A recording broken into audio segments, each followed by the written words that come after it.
pessoal, eu sou Thaís Garcia, jornalista e também consultora em sustentabilidade. Estou aqui para gravar mais uma edição do Futuro do ESG com ninguém menos que Daniela Manoli. Daniela, obrigada pela sua presença. Daniela, pessoal, ela é CEO da Bridge 3, é membro de vários conselhos, é também professora, consultora, enfim, várias funções, ocupações que a levam a falar com muita seriedade sobre sustentabilidade e ESG nas organizações. Daniela, se apresenta, já fala aqui para o nosso público um pouquinho sobre esse nosso bate-papo de hoje. Oi, Thaís, muito obrigada. É uma honra estar aqui com você em todas as oportunidades que a gente tem de trocar aqui. Vai ser um bate-papo incrível. E você também é uma pessoa super qualificada, uma profissional que eu admiro muito na área da sustentabilidade, do ISD, e eu acho que vai ser um bate-papo muito produtivo. A ideia é trazer temas relevantes para as pessoas que trabalham nessa área, que cada vez é um grupo maior de profissionais envolvidos. Então, vamos começar aqui. Obrigada novamente. Obrigada a você. Para mim é que é uma honra, Dani, estar aqui com você, fazendo esse bate-papo acontecer. O tema que não quer calar, o tema que continua sendo perpetuado no mercado, você trouxe um ponto super relevante. Muitos profissionais estão entrando dentro da agenda de ESG nas organizações, vindos aí de diversas áreas do conhecimento. E isso nos coloca numa situação de vários desafios. Desafios esses sobre como gerenciar a agenda, como trabalhar as diversas normas de relato, na sua visão, o que você tem percebido aí durante o atendimento aos diversos clientes da Bridge 3, quais são assim os principais desafios quando se fala em ESG hoje em dia e talvez até para o futuro recente? Pois é, a gente tem que pensar sempre com um horizonte, né? Um olhar no presente, mas um olhar também a longo prazo, cada vez mais, né? Eu acho que o que mais aflige as empresas nessa questão é entender, primeiro, em termos de regulação, o que elas precisam atender exatamente, em termos de ambição que cada empresa tem, como ela pode trilhar esse caminho, porque o ISD, na realidade, nada mais é do que incorporar em todas as áreas da empresa as questões ambientais, sociais, de governança que sejam mais relevantes, mais prioritárias para o negócio. A gente tem que conectar com o negócio, né? Essa aqui é a ideia, porque tem que pensar no longo prazo e na longevidade da empresa e na criação de valor ao longo do tempo. Então, com isso, se pensa quais são as principais normas, padrões que existem, como a empresa se organiza, de que forma ela é vista pelo mercado, as principais demandas dos stakeholders, as principais demandas de eventuais clientes locais ou clientes globais. Se é uma multinacional, se é uma empresa listada em bolsa, se ela é listada em bolsas, em quais bolsas do mundo que ela é listada, para que a gente entenda todo o contexto. Então, eu diria que a primeira fase é entender essa questão contextual. Onde nós estamos inseridos, globalmente, localmente, e como nós podemos prosseguir nessa agenda. E também muitas empresas, às vezes, vem com uma questão de não amadurecimento nesses temas. Não estamos preparados. Mas não é essa a questão, né? Todas as empresas estão fazendo muitas ações. A questão é priorizar essas ações dentro do que é material para aquele negócio. E aí sim, estabelecer um plano de ação para seguir dali em diante e poder focar nesses temas principais. O relatório muitas vezes ajuda nisso. Ele é um sistema de gestão, né? Eu acho que você vai trazer um pouco sobre esse assunto. Eu não vou me alongar muito na resposta, senão a gente esgota tudo aqui na primeira pergunta. Não, maravilha. Eu gosto muito da sua fala, se conecta muito com o propósito pessoal meu quando criei aqui a ideia do Simplifique SG, foi usar a segunda formação em jornalismo para tentar traduzir os conceitos, os jargões e até mesmo tentar fazer com que as práticas organizacionais que envolvem o ecossistema de sustentabilidade e também de ESG, elas pudessem ser de fato aplicáveis. E aí nessa jornada que não é tão recente, né, já vem aí de alguns anos trabalhando esse tema, dos 2 lados, tanto o lado de estar dentro de uma indústria liderando o tema, como também de estar exercendo consultoria na área, eu percebo que o grande desafio, ele passa muito pelo entendimento das pessoas, e isso tem muito a ver com cultura. As pessoas, elas precisam internalizar primeiro o que é sustentabilidade, como é que isso se conecta ao negócio, e se eu falo, como você trouxe, os elementos do ESG, como é que eu conecto também com a gestão de riscos e oportunidades? O que é que as normas que estão aí sendo lançadas podem me ajudar? Como elas podem me ajudar a acelerar essa agenda, a ter indicadores que eu posso me apoiar para avaliar esse processo de amadurecimento, né? Porque não é um alvo, é muito mais um processo do que um alvo ou uma certificação e tudo mais. E você traz o ponto do relato como um sistema de gestão. Eu acho isso espetacular. Inclusive, uma das perguntas que eu separei aqui para a gente falar é: como é que as empresas elas podem decidir entre os diversos padrões de relato? E se você puder falar um pouquinho sobre a interoperabilidade que acontece em diversas normas e padrões aí do mercado. Perfeito. A interoperabilidade tem sido cada vez mais importante, porque você falou bem da questão das certificações. Então, muitas empresas, elas querem ter um selo, elas querem ser validadas por alguma plataforma, e essas plataformas têm questionários próprios. A empresa também quer pleitear um financiamento que tenha conexão com a sustentabilidade e, de novo, ela precisa preencher diversos questionários.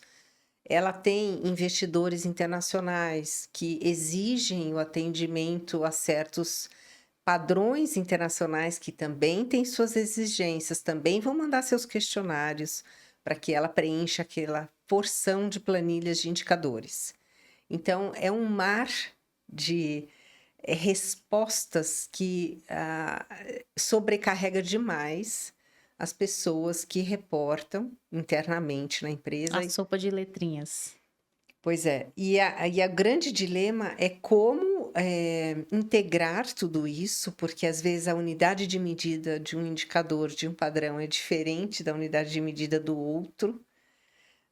A gente tem trabalhado muito isso na Bridge 3 por meio da nossa plataforma de captação de indicadores, porque você tem EcoVadis, você tem GRI, você tem SASB, né? Todos eles têm métricas com unidades de medidas e tem requisitos que você precisa atender e reportar.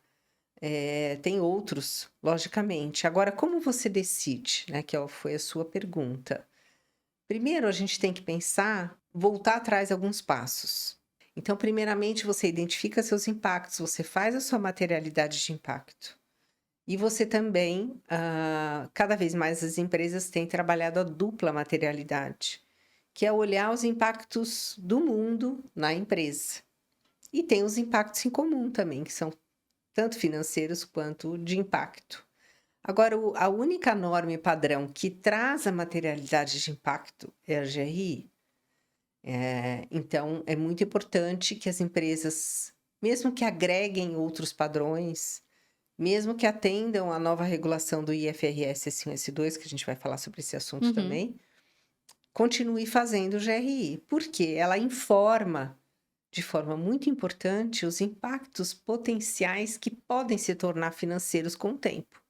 E a norma europeia, que trouxe o conceito da dupla materialidade, ela fala a mesma coisa: impactos, riscos e oportunidades. Então, você começa pelos impactos, para você saber quais deles podem se tornar riscos ou mesmo oportunidades.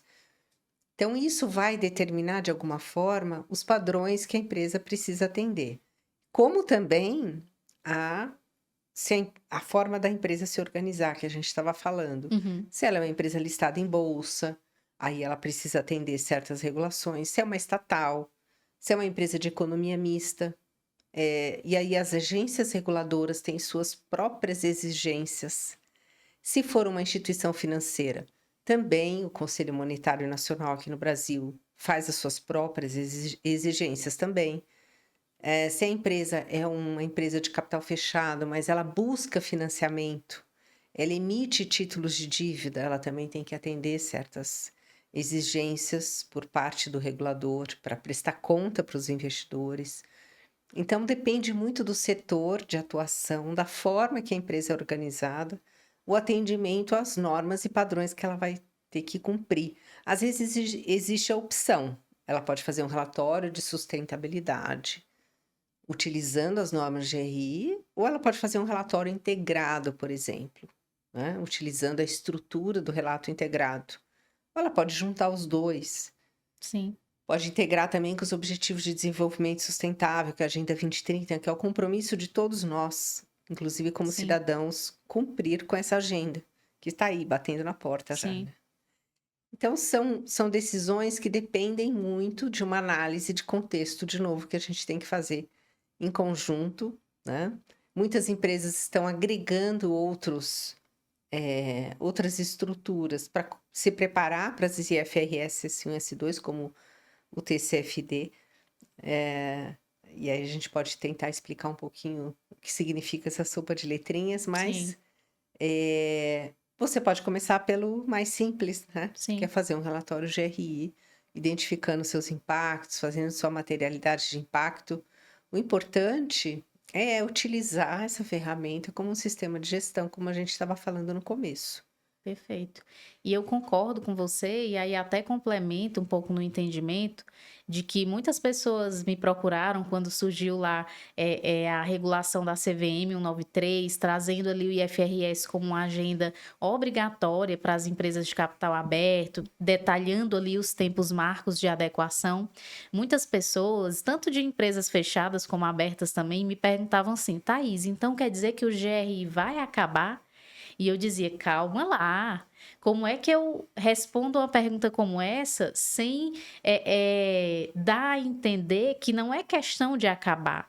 Imagine, uma empresa, ela não deve, de forma nenhuma, olhar somente de forma instrumental e puramente financeira para aquilo que pode lhe atingir. Ela tem uma corresponsabilidade sempre, independente de qualquer normativo, de olhar também para os impactos que ela gera na sociedade, no meio ambiente, nas pessoas. Além dela ter essa corresponsabilidade, na minha visão, ela vai continuar sendo exigida e pressionada pelas suas partes interessadas a gerenciar esses mesmos impactos negativos que ela causa na sociedade, nas pessoas e no meio ambiente. Então, não faz sentido, a meu ver, perguntar ou questionar se a GRI, por exemplo, que é a norma mais usada mundialmente para relatórios de sustentabilidade, se ela vai acabar ou não. O que me vem à mente quando eu vejo esse movimento do mercado financeiro é muito mais uma conexão, uma sinergia entre os diversos normativos e padrões de mercado. E aí, para o profissional do ESG, o profissional que está em campo, dentro das organizações, tocando esse tipo de agenda, isso é o que precisa ficar mais claro. Lembrando de novo lá da fala do entendimento, de a pessoa ter clareza no que significa cada termo, o que cada norma requer da empresa, porque isso é o que vai dar uma maturidade para decidir, né? Olhar para o contexto, como você bem trouxe, e decidir qual normativo se aplica ao meu negócio. Né? Que partes interessadas eu tenho que prestar conta. Isso já diz muito sobre como escolher. Né? E a interoperabilidade, ela traz essa tendência de sinergia. Já que a gente está falando aqui de futuro, de ESG, essa é uma tendência, é a sinergia, é a conectividade das informações, tanto financeiras como também não financeiras, quando se fala em ambiental, social e governança. Acho que essa é uma grande mensagem E aí eu já queria passar aqui para uma outra pergunta que com certeza deve ser de muita curiosidade aqui dos nossos ouvintes, das pessoas que estão aqui assistindo. Quando a gente trabalha com relatórios, a gente tem uma premissa muito grande em cima da narrativa do relatório. Eu sempre gosto de encarar o relatório como um filho, claro, ele é um filho que a gente vem cuidando, nutrindo ao longo do ano e depois apresenta ao mercado, mas também eu encaro ele como um produto. Ele é um produto, parte de um processo. E como um produto que é parte de um processo, ele tem que ser pensado de várias formas, e uma das formas é a narrativa do conteúdo daquele relatório. E eu sei que na Bridge 3, né, há todo um cuidado, um zelo em relação a esse processo de narrativa, de escrita, de pensar o que é que se adequa mais. Se você puder trazer alguns elementos em cima disso, eu acho que vai ser de muito valor aí para os nossos ouvintes.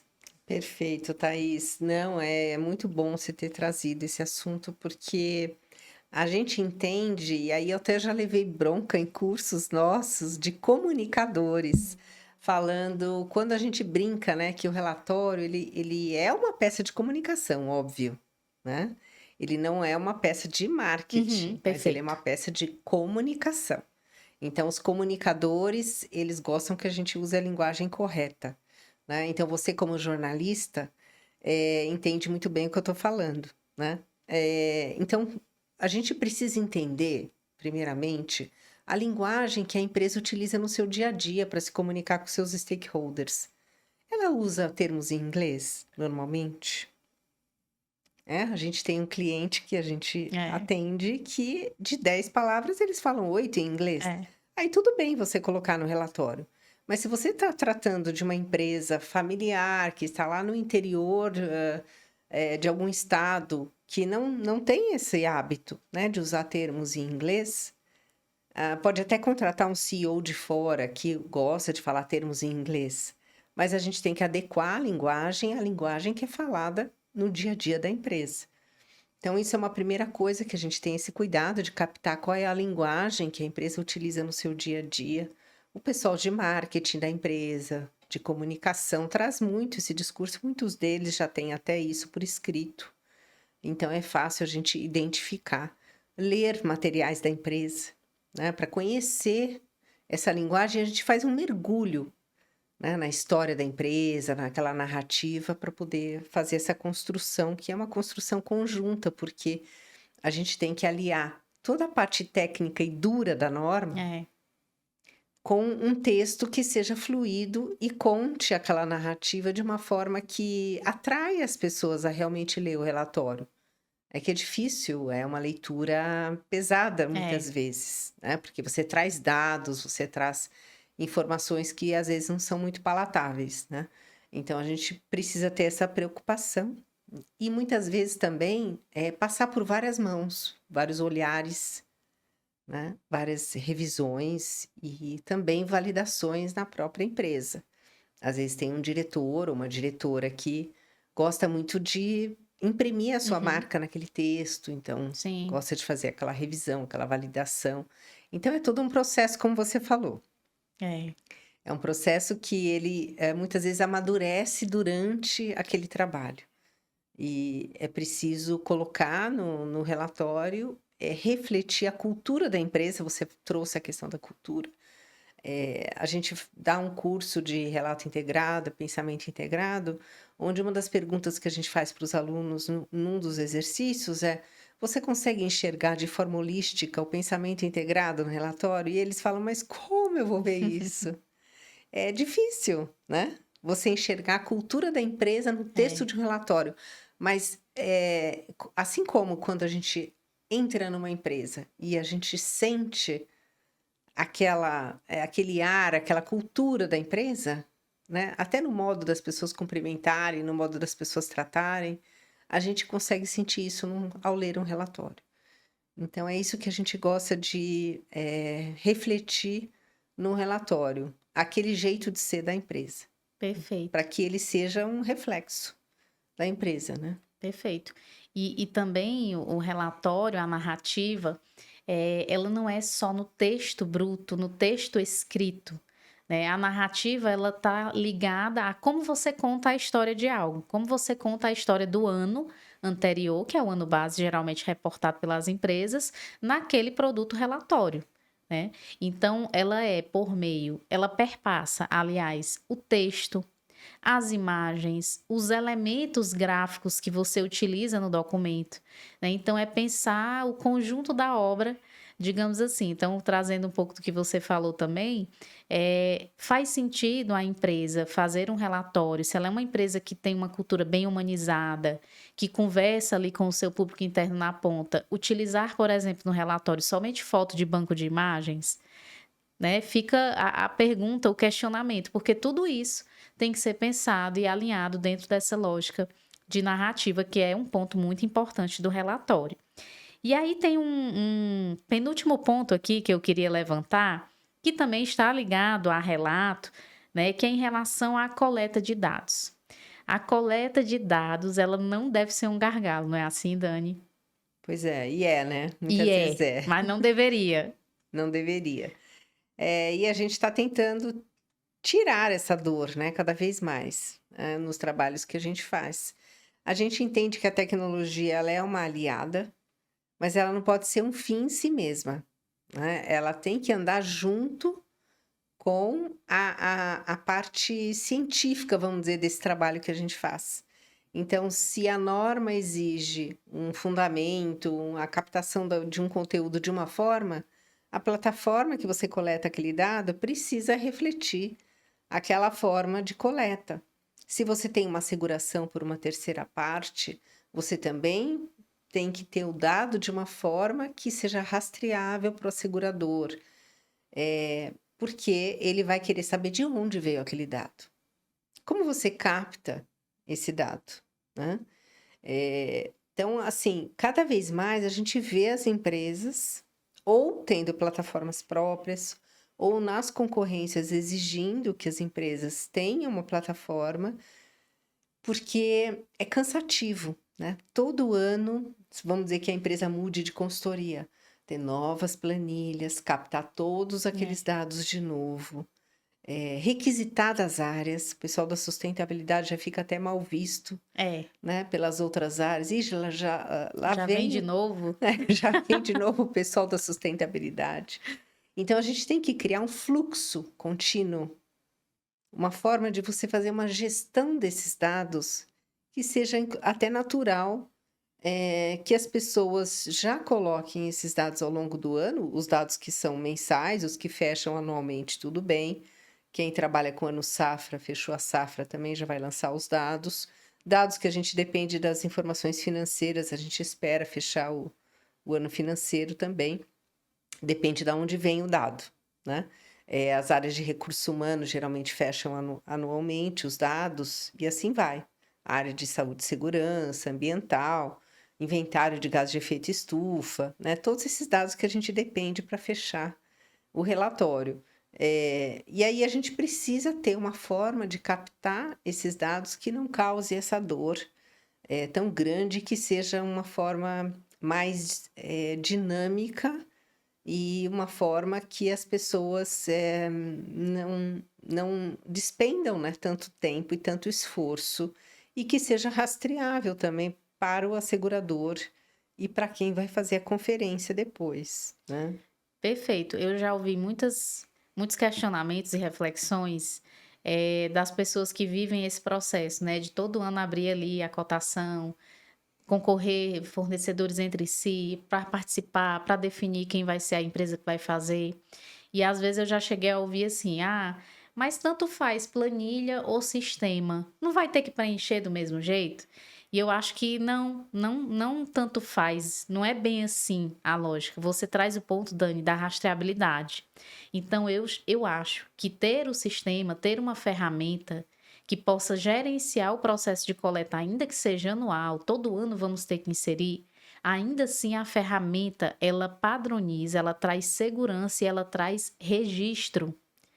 Ela traz o poder do registro de quem inseriu o dado, quando inseriu, se coloca alguma documentação complementar como evidência ou não. Então, isso é infinitamente melhor do que utilizar um gerenciamento via Excel, por exemplo. Então, eu acho que é a evolução do processo de relato, tanto o uso dessas ferramentas, como também a integração dessas ferramentas no dia a dia das empresas. Ou seja, usá-las para monitorar esses dados que já são coletados ao longo do ano e não esperar uma vez no ano para coletar. Quando você coleta ao longo do ano, você consegue já gerenciar um indicador que não vai tão bem, né? Fazer uma ação corretiva para mudar o curso daquele indicador e daquela informação, consequentemente. Quando você para apenas no final do ano ou no começo do ano, que é aquela virada chave para todo mundo, e vai olhar de retrovisor, aí já diz tudo. Você vai olhar de retrovisor, você não consegue mais mudar.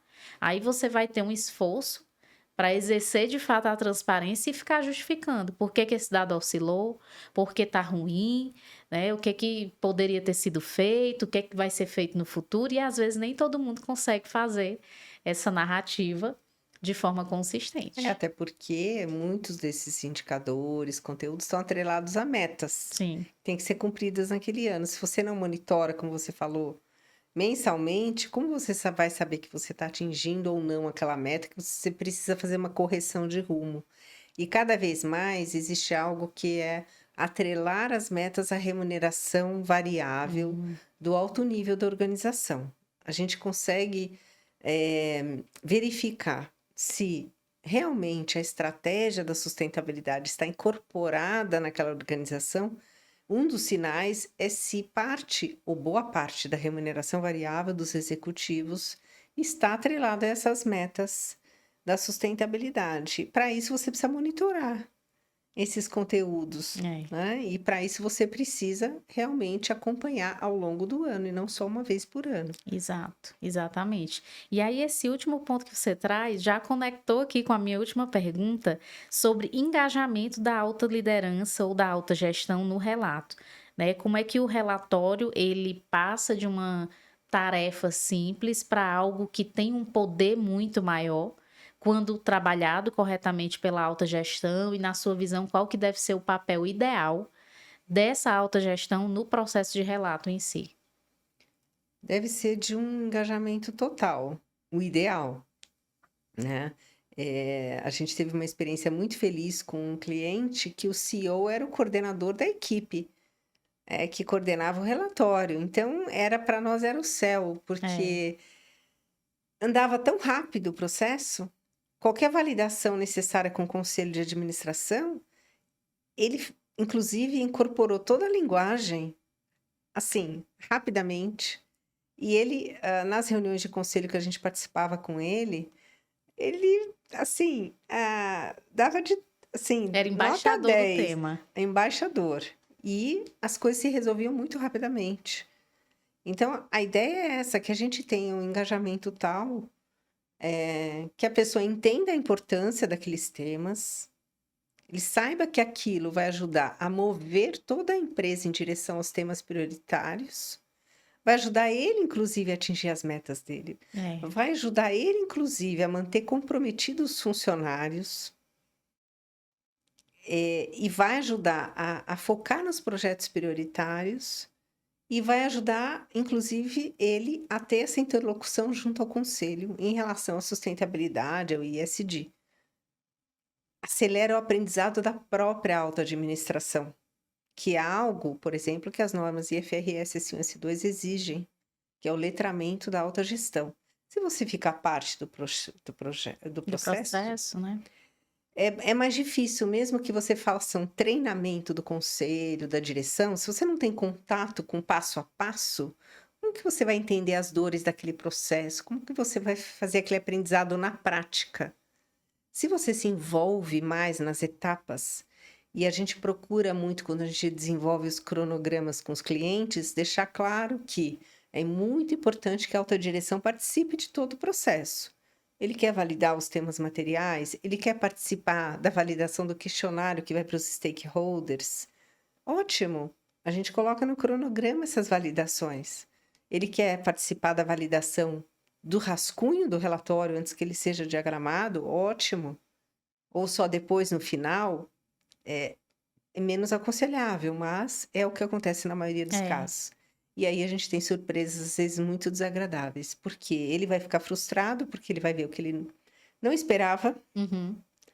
ou que ele esperava outra coisa e não acontece, e a equipe que trabalhou tanto para conseguir aquele resultado também vai se frustrar. É. E a gente vai atrasar todo o processo, então é improdutivo É. para a própria empresa. Então você perguntou do nível de engajamento. Quanto maior, vai ser melhor para a empresa. A empresa vai ter uma produtividade maior, os resultados vão ser alcançados mais rápido e vai ser menos penoso para todo mundo. Essa é a grande vantagem. E lógico, quando a gente tem o olhar da autoadministração, a gente tem aquele olhar estratégico. Só eles sabem aonde a empresa quer chegar daqui 20, 30 anos. Então, eles podem trazer, ajudar a trazer esse olhar para o relatório, ajudar a enxergar certas questões que às vezes o nível da gestão ainda não tem aquela visão, né? Perfeito. Porque faz parte da própria cultura que a estratégia seja disseminada de cima para baixo, né? Então, tudo isso a gente precisa levar em conta quando busca esse engajamento da alta gestão. Então, uma coisa que tem sido muito recomendada é formar um comitê multidisciplinar que a alta gestão esteja participando. Pode ser no nível da alta gestão, pode ser no nível do conselho, comitê ESG, participar mais ativamente, porque a agenda do conselho, até a gente, lá no âmbito do IBGC, escreveu um artigo esse ano, que acabou de sair, sobre como incluir na agenda do conselho os temas de sustentabilidade. Foi um artigo que foi escrito entre a Comissão de Sustentabilidade e Clima, que eu coordeno, vou coordenar a partir de 2026, e a Comissão de Governance Officer, que cuida justamente da agenda do conselho. E a agenda do conselho é a tomada de diversos assuntos durante o ano. Assuntos muito urgentes, né? Sim. Assuntos financeiros, assuntos estratégicos, tomadas de decisão de aquisições, né? Diversos. Como que você vai inserir a agenda da sustentabilidade ao longo do ano? E essas reuniões já são decididas previamente ao longo do ano. Então, a gente precisa já deixar tudo isso muito estabelecido. Então, se você tiver um comitê ESG, ele trabalha todas essas questões e presta contas para o conselho, né, que vai apenas validar aqueles temas, né? Então, tem várias formas da gente fazer que ajudam a acelerar esse processo, ajudam a dar maior efetividade e produtividade. Perfeito. Perfeito. E para a gente fechar, deixa uma fala final sobre o futuro do SG na perspectiva do relato, as suas impressões. Muita gente tem falado e a gente tem assistido, né, muitas falas, lido livros, eventos, né, sobre a inteligência artificial. A inteligência artificial, ela tem tirado o sono, né, de muita gente. Lá nos Estados Unidos, a gente vê, poxa, posições, que não vão ser mais repostas, porque a inteligência artificial vai tomar conta. Mas, o trabalho criativo, né, o trabalho que depende, do intelectual, da construção coletiva, ele pode usar a inteligência artificial como aliada, né? Ela não vai ser mais um membro da equipe, ou vai tirar a função de alguns membros da equipe, mas ela vai ajudar e ser uma ferramenta, né? Pode ser, se bem utilizada, né? Porque a gente sabe que muitas informações obtidas, como resposta, elas não são tão confiáveis. A gente precisa entender a fundo de onde vem aquela informação. E mais ainda, nós trabalhamos com dados muito sensíveis das empresas e a gente também não pode colocar essas informações na inteligência artificial geral, né, aberta, É. porque a gente vai colocar dados sensíveis da empresa para fora. Então, tem toda uma questão ética para ser olhada no uso da inteligência artificial, mas ela não pode ser ignorada como tendência, óbvio, né? Então, isso é uma questão da tendência. Uma outra questão que não deveria ser tendência, deveria ser uma prática já atual, mas ainda é uma tendência, é as equipes trabalharem de forma multiprofissional. Faz tempo que isso é pregado, inclusive pela GRI, há muitos anos, né? Forme um comitê multiprofissional. As IFRS S1 e S2 também pregam que é para você formar um comitê multiprofissional. Mas a gente está sentindo agora, na pele, a necessidade do trabalho conjunto entre a área de finanças, sustentabilidade, jurídico, riscos, compliance. Todas essas áreas precisam se conversar para que as ações não sejam, primeiro, às vezes repetidas entre as áreas, porque as áreas elas precisam cumprir as suas agendas e muitas vezes elas fazem trabalho repetido. E outro, para que você possa atender essas novas regulações, só tendo um olhar multidimensional. E mais ainda, né? Como tendência, a gente pode falar que quem é de finanças tem que aprender a olhar a sustentabilidade. Quem é da sustentabilidade tem que aprender a olhar a questão financeira, fazer cálculos, fluxos de caixa futuro, a estimar como os riscos físicos e de Uhum. transição vão afetar materialmente as perspectivas da empresa financeiramente, trabalhando junto com o pessoal do financeiro, né? Porque tudo isso está sendo requisitado nas novas normas que estão sendo exigidas pelas IFRS. E aí eu queria voltar só um pouquinho num assunto que a gente falou hoje, do porquê que surgiram as normas IFRS, Boa. né? A gente já tinha muitas normas e padrões, tanto que as próprias IFRS foram feitas com base em normas já existentes, como relato integrado, Sim. SASB, SASB, TNFD, TCFD. TCFD, né? Eles vão um pouco além, mas eles partiram de toda essa base existente, tanto que eles estão hoje no guarda-chuva do IFRS. Mas eles surgiram por um clamor do mercado pela obrigatoriedade, porque os instrumentos até então eram voluntários, né? A GRI voluntária durante muitos anos, então a gente não tem um padrão comparável, né? O que o mercado quer é ter dados comparáveis, é ter aquela obrigatoriedade da empresa relatar e poder comparar entre os setores. Tanto que o CDP, que é a plataforma que monitora a questão de clima, floresta e água, fez toda a sua base agora com base no IFRS S2, do questionário. Porque ela tem essa função de prover comparabilidade entre os setores, entre as empresas globalmente. Então, essa é a ideia das IFRS, poder trazer essa comparabilidade tão esperada pelo mercado. E ela sendo obrigatória nas jurisdições, como é aqui no Brasil pela nossa CVM, Uhum.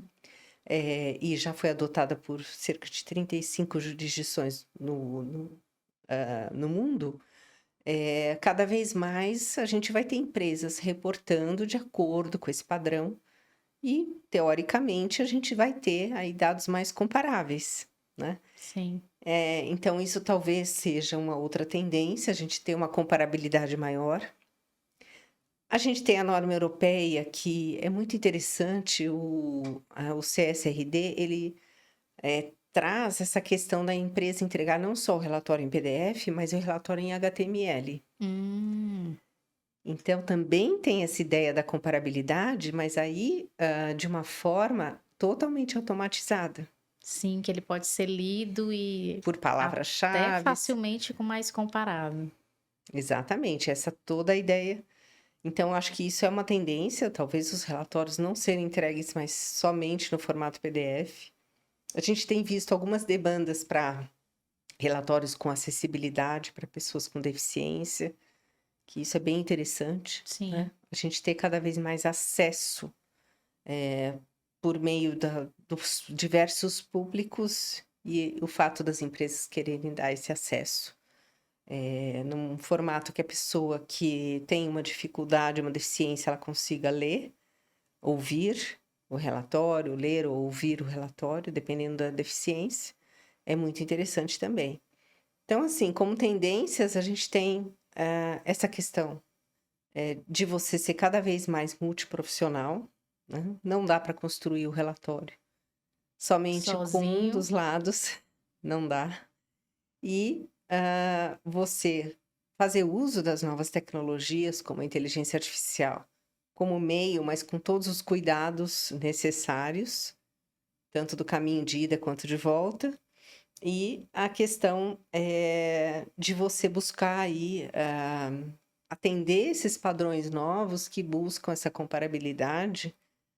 Tem até empresas que muitas vezes não são obrigadas, mas estão querendo se preparar para uma eventual regulação, para uma eventual exigência de um cliente. Sim, da Então própria essas cadeia, às é, vezes, vem a exigência, não é? isso é muito interessante. Eu acho que é bem louvável a empresa que está fazendo um esforço para se adequar, mesmo não sendo obrigada. Sim, e me levantou aqui um insight, acendeu aqui uma lâmpada invisível. O Brasil, ele é um país de muitos ativos, de muitas riquezas, e ativos, quando eu falo em ativos, não só ativos financeiros, mas a biodiversidade, ela pode ser um ativo. O potencial de energia renovável, ele é um ativo, né? Então, se esses ativos existem no Brasil, as empresas brasileiras usufruem desses ativos.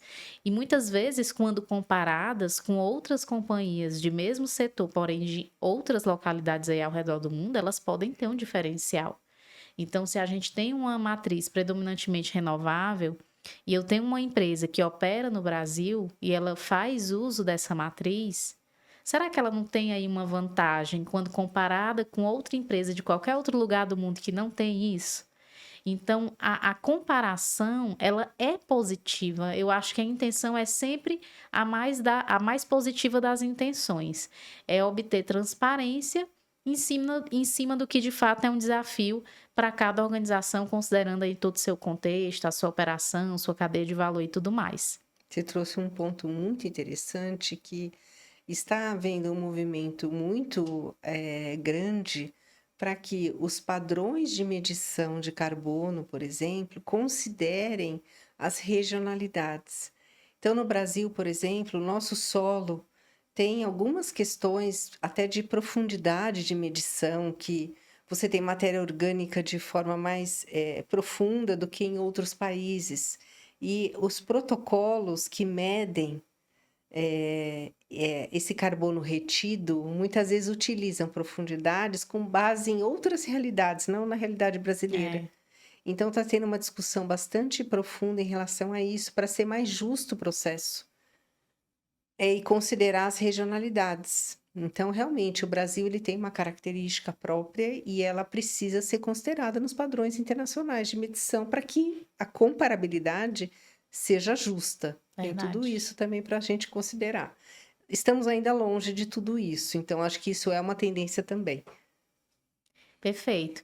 E esse foi a primeira edição do episódio O Futuro do ESG ou ESG do Futuro, aqui com Daniela Manoli, W3 Consultoria, e eu, Thaís Garcia, do Simplifica ESG. Convido você a conferir os demais episódios dessa série, porque a conversa não para por aqui, não é isso, Dani? Perfeito, Thaís. Obrigada, é sempre muito bom conversar com você sobre esses assuntos. E obrigada novamente para os nossos aqui muitos ouvintes, né? E a gente espera trazer novos assuntos em breve. Obrigada e até a próxima. Tchau, tchau.